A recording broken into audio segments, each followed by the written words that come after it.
What's up, folks? Welcome back. Believe in Commander Show. It's your boy Anthony Armstrong. Got my man B Murph way down there in ATL holding it down for us. B Murph, what's going on, man? How are you? Not too much. I'm doing well. It's kind of rolling into the spring here. It's a little rainy today, but nice weather. It feels good. It means that baseball's around the corner. So while we're talking football, obviously, but that the weather is changing a little bit, and I'm happy with that. How are you doing? Yeah, I'm doing well. I'm doing well. Can't really complain. Getting some crazy weather. You talking about weather? It's spring in Texas is when all the tornadoes start to come out. You Oof. start having some pretty crazy thunderstorms, some wild weather. I think last week we had a little tornado scare. So it's just that time of year around here. You get some beautiful skies though. Uh, Mm, Weather swings warm and cool. And it gets to be some crazy little thunderstorms, but we're all good, man. Family's good. Cannot complain one bit. good, good. Yeah, same here. I just told you we're about to go on spring break, so we're looking forward to that. Heading off to Disney World, so I'm excited about that with the family. It'll be fun, and so yeah. But the NFL never sleeps, as we know. So what we have a lot to break down. There's no time off here. Maybe spring break with the school, but no time off for believing Commanders. That is the truth. We're always gonna post something for you. So whenever we'll hold it down whenever you're in spring break and you're down there in Disney. But then today's show, folks, just want to make sure y'all know what we got coming up. We're gonna play a little deal or no deal. Got some of the big names in the NFL, or some people get new money, and some people are potentially gonna have to go somewhere else to get paid. So we're gonna talk about a little deal or no deal. Obviously, we're gonna get on a little bit of draft talk. We're past the combine now. And then obviously we'll lead in with some talk about some ownership news. But let's first hear from our sponsor, Bet Online.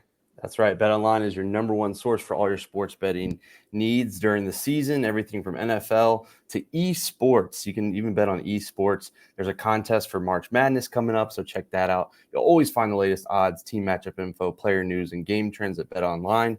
And like I said, it features free contests, live betting, and live scores for almost any sport or game imaginable. We're the fastest and easiest way to bet all your favorite leagues and events. So head to betonline.ag to join and receive your 50% welcome bonus with your first deposit. Just make sure to use our promo code Bleav, BLEAV, to receive your rewards. And remember, bet online where the game starts. So where the game starts and where it's going to start today is up at the top. Straight up ownership news. I think there's a new name has been dropped into the hat. A big wig up in the DC area is coming up to partner up with Josh Harris. I Yeah. want to make sure I get it right now. I don't want to disrespect the gentleman. No, that's important, especially if he's going to be the owner of the team we're talking about. We probably got to learn to get his name right if this is really going to happen. It seems like, we'll get the info here in a second. But Adam Schefter is tweeting about it. It kind of is making its rounds, and you kind of when a guy like Adam Schefter, who's in the know and is connected to all these different teams, when he starts to tweet different things about the sale, I don't know. It feels like the smoke is a little heavier than just kind of wafts of it. You know what I mean? It feels like the smoke is large and that there's a big fire coming, and it could mean sooner rather than later. We know Josh Harris involved with the 76ers. We know his name's been thrown around a lot. I think he's even toured the facilities from what I've heard from guys like John Keim and guys very close to the team. And now he might have a big wig that is jumping in with him. Yes, sir. The DC billionaire Mitchell Rails. Sorry for the delay, but Mitchell Rails is going to partner up with Josh Harris in their attempt to buy the Washington Commanders per league source. So Rails is the co-founder of the Danaher Corporation. That's DC's largest company. So he's got ties to the area. He's local guy. So he's teaming up with Josh Harris and potentially going to make a bid or make a purchase. So that name came out of left field. Josh Harris has already been involved in it, but now you're getting a DC guy, Mitchell Rails, gonna chip in. So that's exciting. I mean, Yeah. it's kind of like a game of ping pong. It's like, hey, good news, somebody might bid. Oh no, bad news, Jeff Bezos can't bid. Good news, something happened. Bad news, something happened. So right now we're on the good side. Hopefully it continues with this same vibe and things keep moving in the right direction. But I'm sure that's exciting because to me, I feel like it brings RFK back into the fold. Yes. I think it really does. You got a company like Danaher. largest company in DC. I mean, all I can envision is, trying to build some sort of it's a facility, a complex that's like a development that's kind of like a work and play, kind of similar to what Jerry Jones did with the Star here in Frisco. Mm-hmm. It's a highly frequented area. You got restaurants, got shops, and it also has the team's headquarters. So I don't know. Maybe that could be something that will go down in DC. Yeah, that I think that's the way that most teams are headed. You're in Texas, I'm in Atlanta, so I've seen the Atlanta Braves move into a new stadium in Truist Park, originally SunTrust Park. But yeah, it's its own little city, and I think that's the way a lot of teams are moving towards. Putting shops, places to go on non-game days, and so yeah, if there's a guy that has a good connection to DC, you got to think that RFK is in play and that they can revamp it and they can turn it into something modern and hopefully get some of these fans back. But yeah, you mentioned it ping-ponging around. It's hard to know what is true, what is not, what is rumors, what are guys just throwing things out there to try to maybe up the ante a little bit. But yeah, I feel like the sale is coming sooner rather than later. And I think it's good news when you hear more and more names coming on.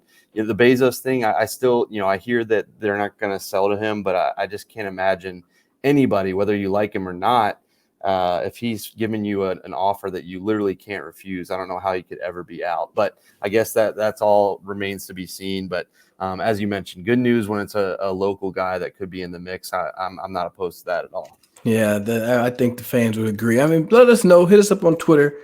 Check us out. Just Bleav Commanders on Twitter. Y'all can reply and let us know your input. What do you think?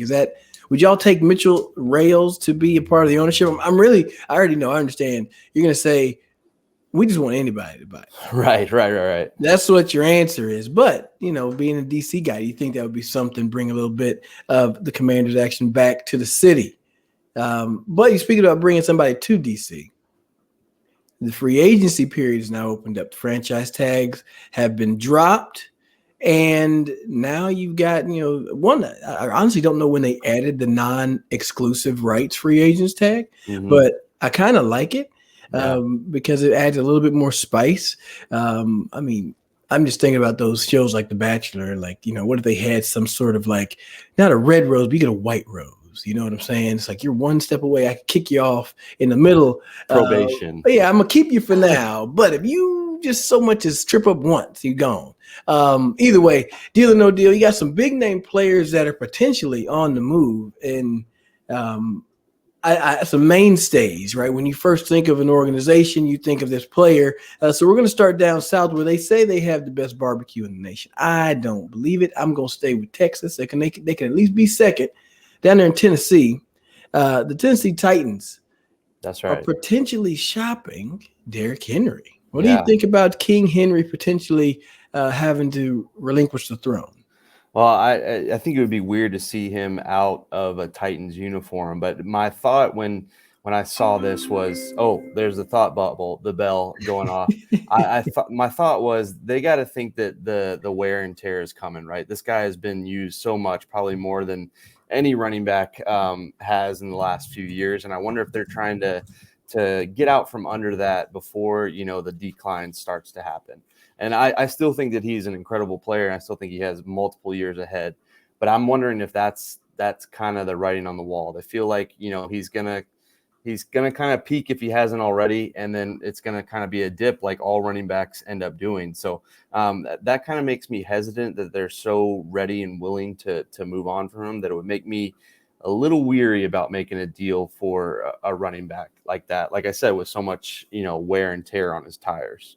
Yeah, and you are looking at a kind of a change in the NFL, and the Titans were that one of those last few teams that really just leaned on their running back. I mean, running backs get action now, but in the old school way where it's just like downhill power football. But when you got to think about this part too, Rand Carthen is the new GM down there in Tennessee, and when you look at where the Titans are sitting right now, they're in a division that's, you can almost say it's wide open, but I think Jacksonville is the, air quotes, cream of the crop of the AFC South when you're looking at Tennessee, Indianapolis, Houston, and Jacksonville. Jacksonville has just coming off of a playoff berth.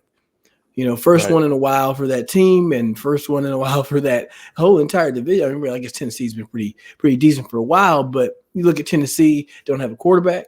You got a whole new GM. You just trade away AJ Brown. To me, this is a complete dismantling. Break it all down, and then we're gonna see what else we can build. It's just like when you do a Lego set and they have a certain, the instructions. You build up that main building, and then you tear it down and you see what else you can create with the same pieces. So I see this as being a way for Rand Carthen to put his own fingertips and fingerprints, I should say, on this team. I mean, you Yeah. got Derrick Henry. Yes, wear and tear is a very real thing, but you're looking at a chance to completely start this whole thing over. Two young receivers out there, and you're missing a quarterback.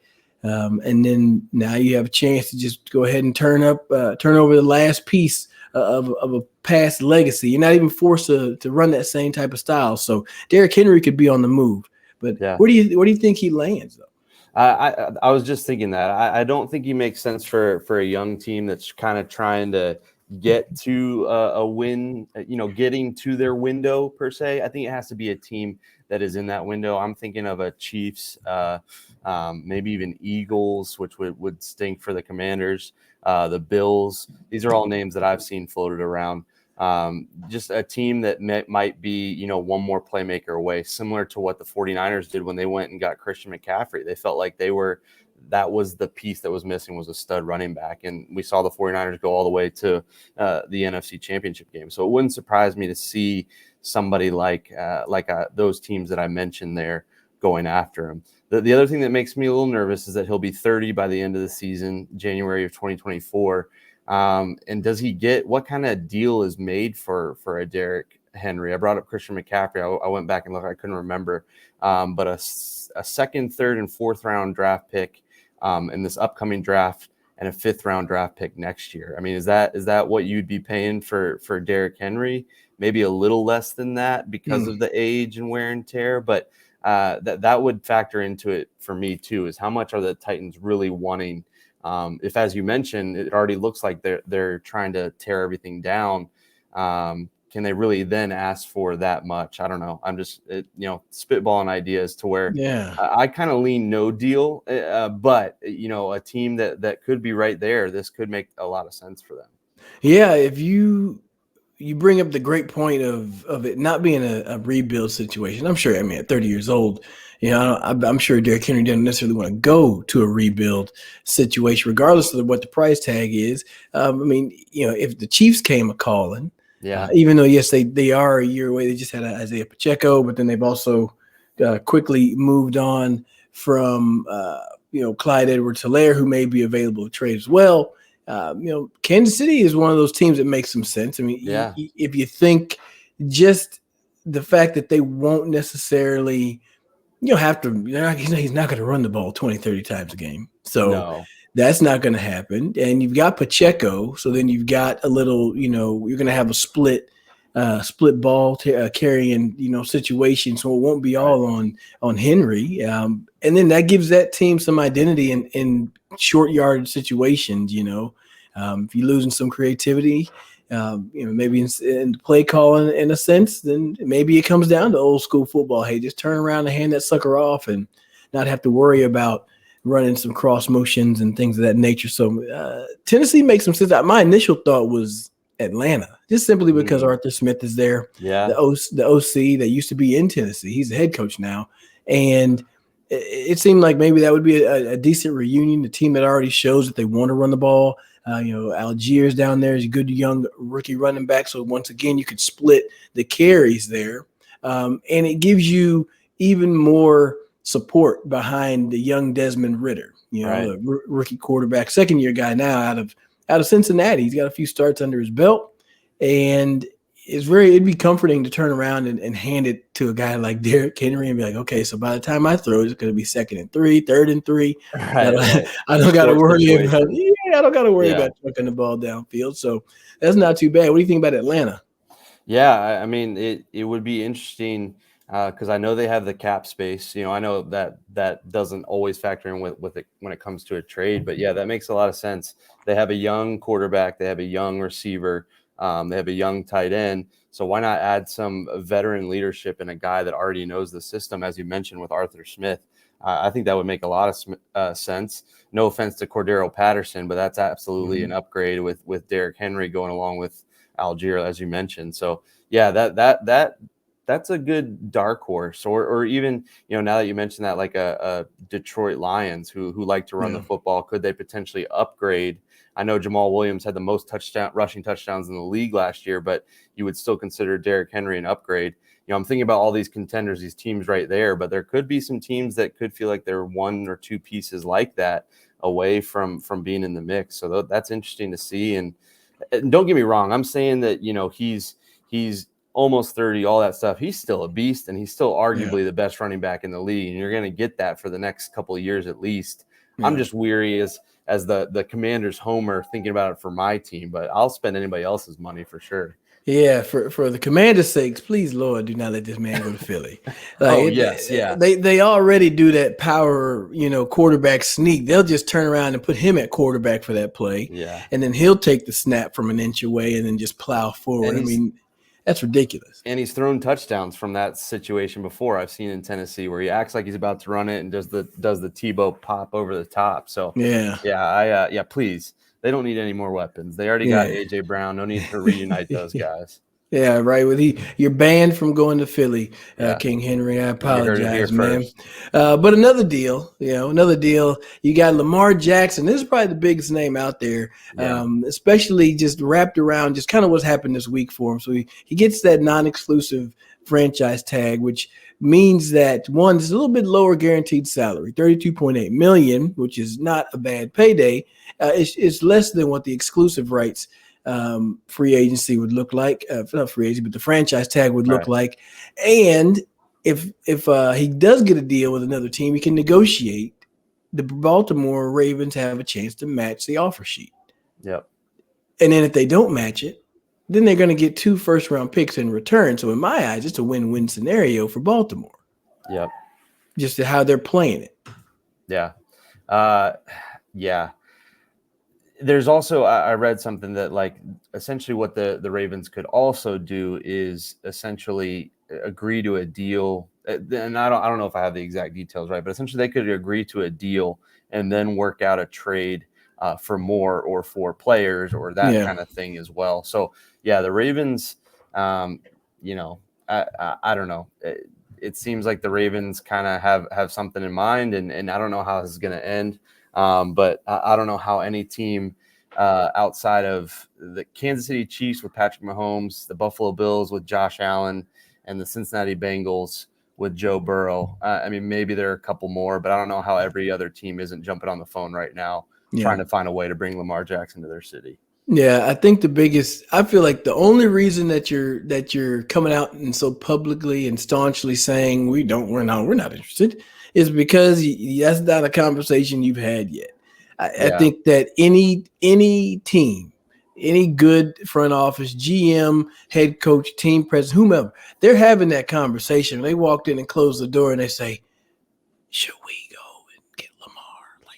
What do we do? You have to have that conversation about it. Because, I mean, you think about it. Here in D.C., you haven't given Sam Howell the gig, but you're like, hey, he's our quarterback one. He's going to have a chance to earn it. Showing that you have interest in Lamar Jackson is going to pour water all over that, regardless of whatever you sit there and try to tout in public.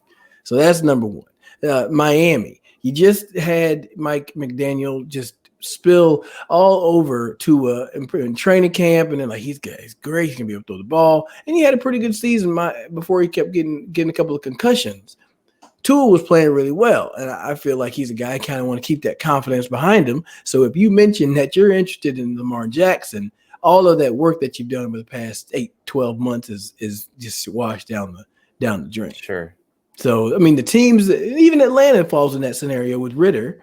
The team that would have made sense to me jumping out and saying, sure, we'll go at it is the Carolina Panthers. But then still in that same breath, it's business.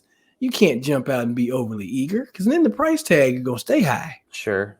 You know what I mean? You kind of got to let some things settle down, but you're going to have that conversation. Yeah, I thought it was odd that all those teams like within that hour jumped out and said that they weren't interested. And I like Yeah. your points. I know you can't be overly eager because then the Ravens hear that and they automatically jack it up by two more picks or however many more dollars, whatever it is. So I get that point. I saw the word collusion being thrown around. I don't know how you Mm. felt about that. I know that's very, very hard to prove, but I and I don't think it's that, but I think that these owners, if you had to ask them or give them a truth serum, I think that Deshaun Watson deal didn't sit right with them, right? All that Yeah. guaranteed money that he was given, especially coming off such uncertainty and that kind of thing.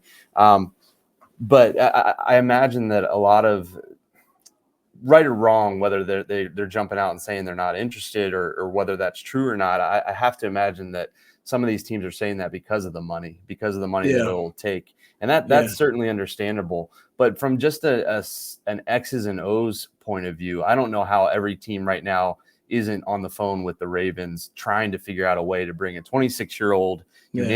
unanimous MVP into their Yeah. building. Yeah. So that was the part that was odd to me, that those teams, and there were a handful of them with the Commanders, and it was by reporters. So don't get me wrong, there weren't like official statements or anything like that, but those reporters are connected and Yeah. they've got sources, and it seemed odd that you would shoot down a guy like Lamar Jackson with that kind of talent. I understand what you're saying, that there are different scenarios and there are different Yeah. quarterbacks who are already in the building. You don't want to fracture relationships, kind of like maybe the Falcons did last year with Matt Ryan Oh, and flirting yeah. with Deshaun Watson. So I get what you're saying there, but it just was very odd to me that there were all these reports that Yeah. closely to the announcement coming down. You're not wrong there. You're not wrong there. Even when I'm looking at it like, man, that was quick. I mean, hey, if you try to play devil's advocate, information and news travels quick. So, like, as soon as it's tweeted, somebody immediately has to be thinking, "Ooh, Washington needs a quarterback." Yeah. Hey, do y'all going for Lamar? And then you have to quickly come up with an answer. Sure. That's what Yeah. I'm saying. That's what I'm saying. Even just with the, because you didn't know what he was going to get tagged. Yeah. Is it exclusive? Is it non-exclusive? And even if there was a fact of in the back you're having a conversation, hey, do we consider trading for Lamar Jackson? What does that look like? It's a scenario that any good GM is going to prepare for, Yeah. just to see. And then you have to go deeper and say, hey, coaching staff, if this is something we're not necessarily doing it, but we're just trying to kick some, throw some dirt around, put some chalk on the wall. Like, do we trade for Lamar? What does that look like for our team? I mean, so I know it's super easy to just jump out and say, absolutely, you need to figure out how to get him in your building. But I still think that there is a little bit more homework to do. Obviously, yes, the money is something. And mind you, I like Lamar Jackson. I really do. I just think that you really got to make sure. And yes, he'd be an upgrade at all the positions. But I'm looking, number one, just hadn't finished the season, hadn't had a full season. I think that's probably one thing. For what's in Washington, the very talented receiving corps, top 10 receiving corps. Yeah, he's had 1,000-yard receiver once. Receiver position wise, it was Marquise Brown. He went over 1,000 yards, but Mark Andrews also went over 1,000 yards. And they traded Brown, by the way. And they traded Brown. Yeah. And Mark Andrews is generally going to be the leading pass catcher in yards. Went over 1,000 yards once, but once again, the skills outside. It's like, man. So do you think like Greg Roman's not there? Is that the reason why they have some pause? Why they don't want to just jump out and re-sign him? I definitely think he deserves to get paid. Yeah. I just feel like teams are just taking their time just to make sure it is something that they really want to do, because it could require just a few more changes, right? Well, and maybe the Commanders, we know about the ownership situation. I'm kind of seeing and reading that they might just literally not have the money to do that kind of deal regardless. But, for me, I money aside, and I know that's like the main thing. It's hard to say that, but I would absolutely try to get him. And if I was able to, write whatever check it is, I would make that deal, because I know a lot of fans I've seen on Twitter say, well, you need an offensive line, you need linebackers, you need all. Well, that's true. But when was the last time this team had a quarterback that can make plays like that? It's been a long time. And while you're never I don't know that any team is just one player away. I don't know if that's realistic in a team sport like football. But this team went 8-1 with Carson Wentz, Taylor Heineke, and Sam Howell at starting quarterback.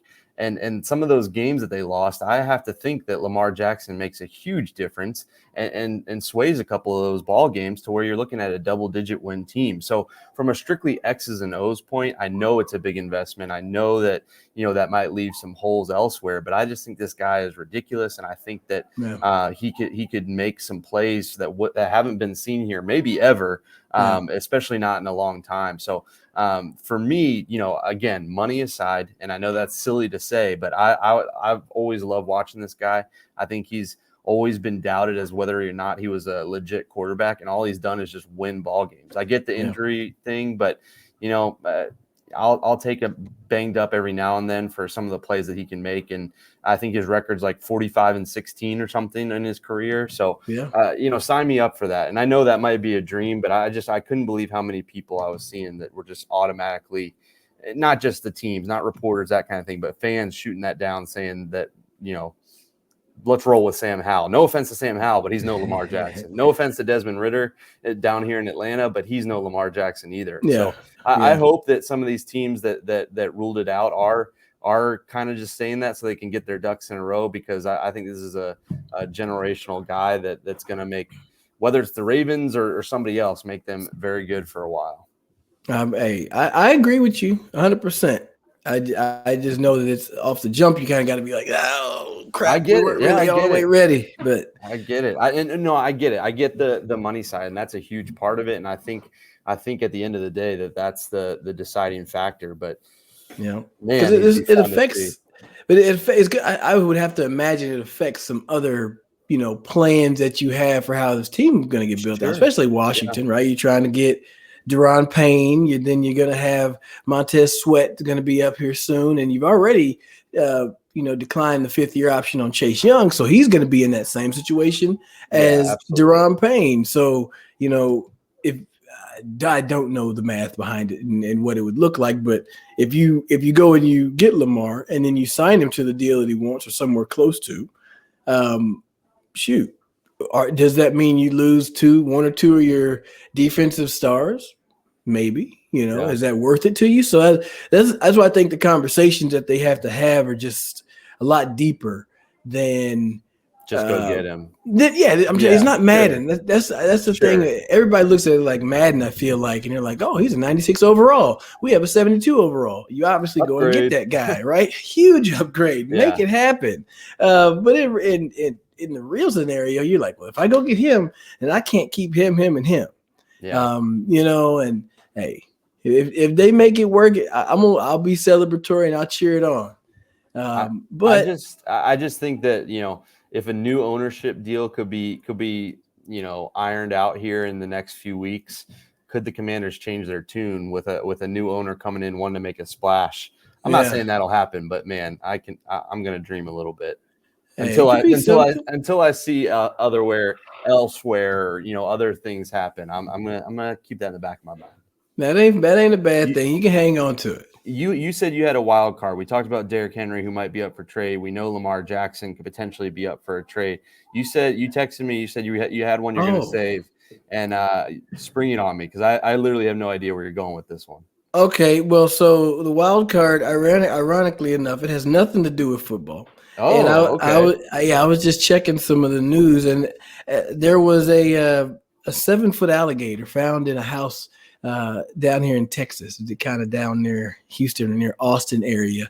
Essentially, this lady had been to like a nature preserve, like 20 years prior, and she swiped an alligator egg, took that sucker home, incubated it and hatched it. And she had been raising this alligator for about 20 years. It got to be 7 foot. She had an enclosure in the back. The damn thing had its own pool. So my question for you was, what is the most interesting pet you've ever had? Oh man. By extension. So my girlfriend, now wife, we've been pretty serious even since college. We're high school sweethearts. And so at one point in college, she read something about I guess for the lack of a better term, like a teacup or a mini turtle. And so she sends off literally, maybe I shouldn't, maybe I don't know how legal this is now that I'm saying this. So hopefully we don't have the turtle anymore. So Well, maybe we think in trouble. I'll say this. So they said that this lady's statute of limitations had expired. Okay. So y'all Okay, may good. be okay. Okay. Well, this thing just kept growing, and it was not a miniature turtle. Like a couple months in, it's like a healthy sized turtle. And I mean, it was still kind of small, but I'm like, I think we got one of the regular sized turtles. And so Oh my eventually we had gosh. to let it go into a nearby pond. So hopefully Toshi is doing well out there. But yeah, that's about as wild as I get. It's been cats and dogs other than that. So y'all smuggled a turtle. That's what y'all dumped a turtle, I should Legally, say. I mean, smuggle. I don't know. I don't know if I want to admit to that, but we did get a turtle. Yes. I'll take that. That ain't too bad. I mean, So I've deal or no deal on a turtle through the mail. Would you ever do that? through the mail. Oh man, y'all got scammed. Somebody was like, somebody bought one. They're like, they did what? It's like, yeah. Grab Somebody one of the bought the babies and tell turtle. them it's a miniature. Yeah, just go ahead and ship that thing off. They won't find out for at least 5 years. So, oh my God, that's interesting. Yeah. I had a hamster. I had a hamster. Came from a pet store, and that sucker bit me one time, and we didn't work out. It didn't work out. Bad placement on the cage is directly under a vent, and I think I might have froze it out, man. So yeah, it bit me, and then I just kind of was like, sorry, I can't say that. Leave me alone. I ain't messing with you anymore. Damn thing died. Sorry, Hammy. I apologize, man. But yeah. Anyways, that was my wild card. Oh man, We went way outside of our normal. You threw me away. I was like, oh man, what is the secret free agent that he's thinking of? That he's like, maybe the Commanders go after this guy. I love that though. That's kind of my wheelhouse. Getting it off on tangents. I could do this all day. No, I saw that thing and I was like, I want to ask Brian on the show. Has he ever had an alligator? Well, because I don't do like lizards and snakes and stuff. No. Nope. No way, no how. No. Oh, anyways, let's get back on topic. Let's get back on hand here. Let's talk about the draft. The combine has came. It has went. A lot of people gonna make themselves a lot of money up there in India over that past week. So Anthony Richardson was a guy who absolutely lit it up. They had him. They're saying he's like Cam Newton and Justin Fields combined. Yeah, like, that's ridiculous. I felt like the hype was getting to be a little too much. I think he's going to be a first-round quarterback, potentially top 10, but the fact that the NFL was tweeting about him and sending out videos, and I'm sure they're just kind of capitalizing on what people are saying, but I was surprised at how much hype was around him. But good for him. Yeah, I think he was just soaring up draft boards to where I've seen mock drafts with him in the top 5, which is crazy to think about, just because of how poorly Florida did. And, you see all the talent is there for the guy. And I think guys like Justin Fields and like Jalen Hurts and some of these freak athletes that you mentioned, Cam Newton as well, they see that and they want that. And hopefully Anthony Richardson can be that, because he definitely, whether they're saying the best quarterback performance ever at the combine, I mean, that's a huge deal. And so I'm excited to see where he lands. I think it's going to be higher than I thought. And but I just hope he can live up to the hype at this point. Yeah, I think so. I think he'll step up to it, but it's interesting to see and think about how teams are going to how they're going to play it. Like some people are still on the whole, just throw them out there, let them figure it out, and some folks are more in the let's sit back and let this guy sit back and wait and kind of groom and grow into it. So it's going to be interesting. It's going to be exciting for him. I'm sure he'll be in Kansas City. That's where the draft is this year. So I'm sure he'll be in the green room ready to come out there and say what's up to Roger Goodell. But before we get too much further, I found a little website, NFL Mock Draft Database. They had a mock draft simulator. So I've been all day just kind of playing around on there, send it over to B. Murph. And I said, hey, let's do this on the show. And we're going to do a live little 3-round mock draft for the Commanders. Okay. And I know if you listened to the last show, if you haven't, go back, check it out. and we gave our picks of what we thought the Commanders should do in the first round. And Brian was leaning defensive back, and I was leaning offensive line. Where am I from? Boston. Offensive. Offensive line. Gad. Give me a gad. Got to be a big nasty guy. Oh my god. I was leaning towards the offensive line side. So we're gonna put our heads together. Go ahead. I was gonna say I didn't tell you this, but my dad, the former high school center, no context whatsoever. I just get a text from him. He's like, I agree with AAA. I knew exactly what he was talking about. I was like, oh, he wants an offensive lineman too. So you're in good company there with Murph Senior there. Hey, thanks, Murph Senior. Shout out to you, my man. Yeah, man, you got to go online. But either way, for this live mock draft, I got it over here on the phone, situated for a 3-round draft. Going to be the Commanders. We're going to just put our heads together. We're going to make a little quick case, depending on who's available on here, right? So I'm going to go ahead and hit start. So if you haven't been there, go check it out, NFLmockdraftdatabase.com. Enter the draft room right here. And I'll tell you, I messed around with it earlier, and the best case scenario for my draft, the way it unfolded, was 2 offensive linemen with my first 2 picks. So I kind of went to your line of thinking there with how it kind of unpacked and some of the guys available. So nice. You might have convinced me. Nice. Let's see what happens here. Well, let's see. So I just went through 10 picks, and I don't think they did any trades. But first pick, Chicago's taking Tyree Wilson. Anthony Richardson has made his way to number 2. We just talked about him.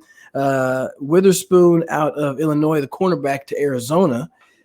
C.J. Stroud to Indianapolis. Jalen Carter out there to Seattle. The Christian Gonzalez cornerback that you said you wanted him. He's at Detroit at 6. That seemed to start a little bit of a run on corners. I guess the third and fourth corners. Joey Porter Jr. out there to Vegas. Anderson Jr. coming to Atlanta at pick 8. Will Levis is a Carolina Panther in this one, and then Bijan Robinson. He's at 10, going to Philly. Let me kind of bump my way up. Are any of those some surprises that you saw? Well, yeah, Anthony Richardson being the first quarterback, that would be surprising to me with how much people have hyped up Bryce Young and even C.J. Stroud. So that's intriguing there. And never know, it could unfold that way. I've seen some things where Anthony Richardson is going number 1 overall to a team that, like the Colts or something that have traded up with the Bears there. So yeah, it'll certainly be interesting to see if any of that unfolds. A couple of those corners were definitely guys that I was looking at 16, and that would be that'd be interesting if they didn't make it out of the top 10. That would certainly, I would think, throw the Commanders' plans not for a loop, but be a one scenario they have to think about. Yeah, absolutely is. It's something that, one time I had Witherspoon came up at 16, and I was like, let me go ahead and take him. Why not? But let me continue on. I went ahead and simulated up to 16. Tennessee is taking the receiver Johnston out of TCU. So obviously they lost A.J. Brown, and they're like, we got to get somebody else. Big guy, yeah. Yes, then you have Jackson Smith Najiba out of Ohio State, the receiver, going down there to Houston. Then you have Skoronski, the offensive tackle from the Jets, or from Northwestern, going to the Jets at pick 13.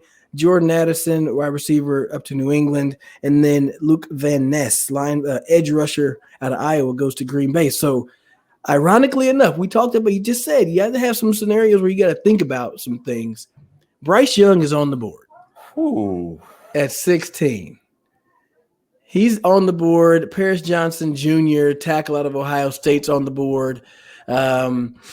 Broderick Jones is there. There's also tight end Michael Meyer, Brian Branch out of Alabama, Miles Murphy, edge rusher out of Clemson. Nolan Smith, that guy just lit it up as well. He's there as an edge rusher. What are you thinking? I mean, there's no way Bryce Young lasts that far. If he is, I'm sprinting up there. No offense to Sam Howell or anybody on the Commanders roster, but a potential number 1 overall for him to slip down that far, I would send that pick in record time. I don't think he's going to be there though. Yeah. But you got that, and you got Paris Johnson Jr. The next pick is Pittsburgh and then Detroit. So I would figure if we don't pick him here, Detroit probably swoops in and grabs him at 18. But So what do you think here? Solidify the O line. Go with Paris Well, Johnson or Roger Jones. I'm kind of under the impression that he will not actually be there. So for a realistic draft, I'm gonna say take Paris Johnson.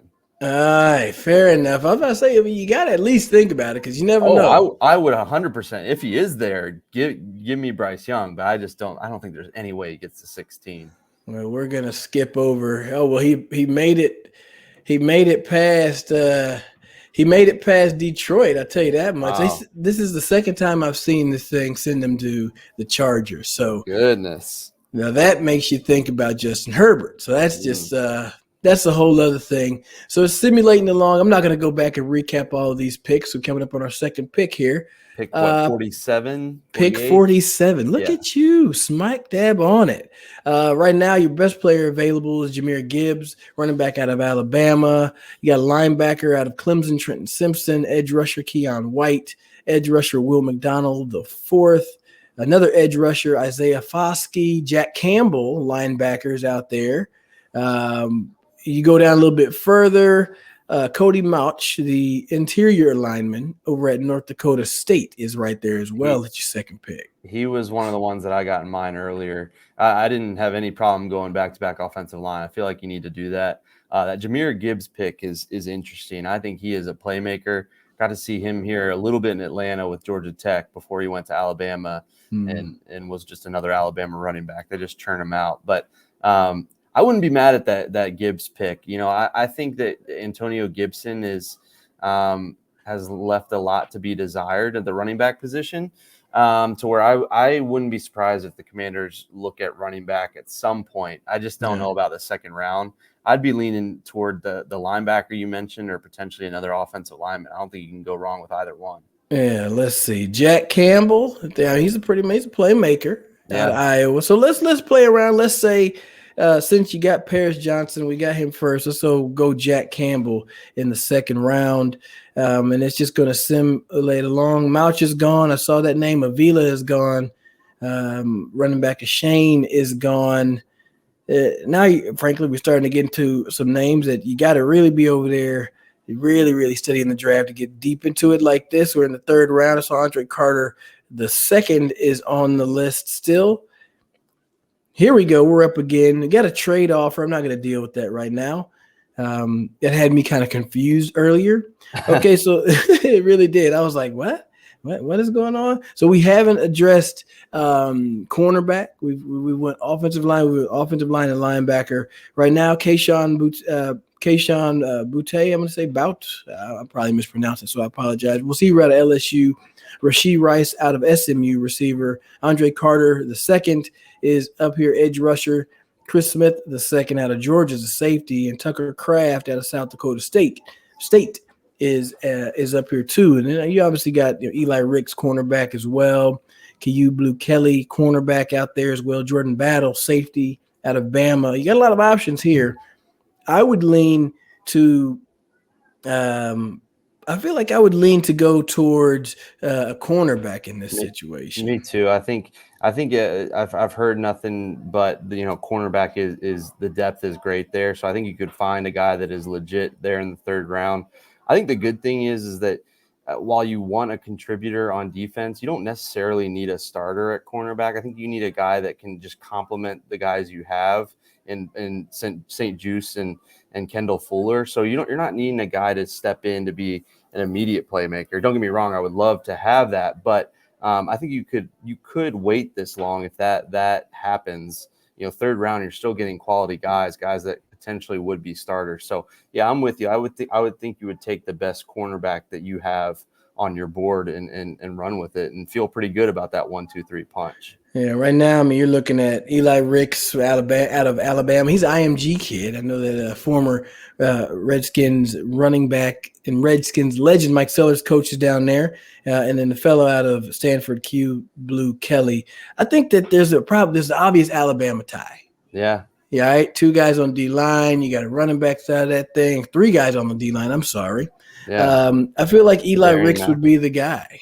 Yeah, I would roll with it. And you mentioned a Georgia defensive back. I know he's a safety, but you got to think that you could do way worse than picking guys from some solid SEC defenses. So I would have no problem with going with an Alabama defensive back. Yeah, I hit that. And then, so for what it's worth, we got an A+ for Paris Johnson, an A for Jack Campbell, and an A+ for Eli Ricks. Sign us up. We Let's can go. be co-GMs of your local fantasy football team. I'm not mad at that draft. I think it addresses a lot of, obviously, it addresses positions of need. Like you go straight to it. You don't even and the Bryce Young being there at 11 was definitely a surprise. Wasn't expecting that. And once again, hey, do we go and do that? Do you go and have that conversation? This is also assuming you don't make a play for Lamar Jackson. So right. I feel like if you make a play for Lamar Jackson, you probably don't have that first round pick. No. Anyways, that sucker is gone. No. So yeah, that was fun to play that game right there. Paris Johnson, Jack Campbell, Eli Ricks. Welcome to the Commanders. Hey, that's a line right there. Yeah. Hey, why not Washington? That's right. Why not? Well, and adding to that offensive staff real quick, Bobby Ingram going to be the wide receiver coach. So a former player there, joined Eric Bieniemy's staff. So I love it. Yeah, you never know if those guys want to take an offensive playmaker somewhere in the draft too. So a lot of scenarios could play their way out. But that's a good little teaser, and I would feel pretty solid about that draft if we ended up with that. I would clap it up too. So I don't know. I'm going to tweet this sucker. Maybe I'll send it to you. We tweet it out and we'll say, hey, what do you think? How would you grade this if this happened? Would y'all be happy or whatnot? So anyways, if you want to figure out where we're doing that, obviously tweet means it's on Twitter. Follow us on Twitter. Check us out over there. You can hit us up on IG as well as Bleav Commanders on both platforms, BLEAV Commanders on Twitter and IG. And that's also the code BLEAV on betonline.ag. That's where you can go and get a 50% welcome bonus should you sign up and create yourself a little account. It's fun. You get up there just in time for the NCAA March Madness brackets. What is it? It's not a free bracket. I think it's like $25 or $30. But if you put in $30, your welcome bonus would be $15. So hey, it's like half of your admission is getting refunded right to you using our code BLEAV. And then what's the last of it? Check us out on all your favorite streaming platforms. You can watch us on YouTube, on the Bleav Network YouTube page. Hear us on Watch Stadium, Sirius XM, Spotify, all of those favorite. I said famous. I guess they are pretty famous, but check us out over there. Check us out everywhere. I do not like green eggs and ham. Anyways, I was rhyming. I was just going. I love it. I was looking at Bet Online. I was looking at some of the NFL draft bets. You can bet on the first defensive player, first offensive player, first selected overall. So you could have yourself a nice little draft night and make some moves there on Bet Online as well. So yeah, check us out in all those places and check out Bet Online. We appreciate them for bringing the show every day. And I'm off to Disney World. I will talk to you guys in a couple of weeks. I think we'll figure out something for the show next week, but I know that's when the biggest news will drop, and I'll be hanging out with Mickey. I'm going to end up having an interview with the top brass of the Commanders, and then Brian's going to not be available to make it. I'm like, hey, guys, sorry Brian couldn't be here, but hey, we can chop it up. I love it. Well, have fun with Mickey Mouse and the crew. Tell them we said what's up. Hell, tell them to listen to the show. That's right. But y'all, appreciate y'all sticking with us. This one went a little bit longer, but I can tell you it was juicy and it was fun-packed the whole way through. So for B. Murph, I'm Anthony Armstrong signing off this week for Bleav in Commanders. We'll see you next time. Be good.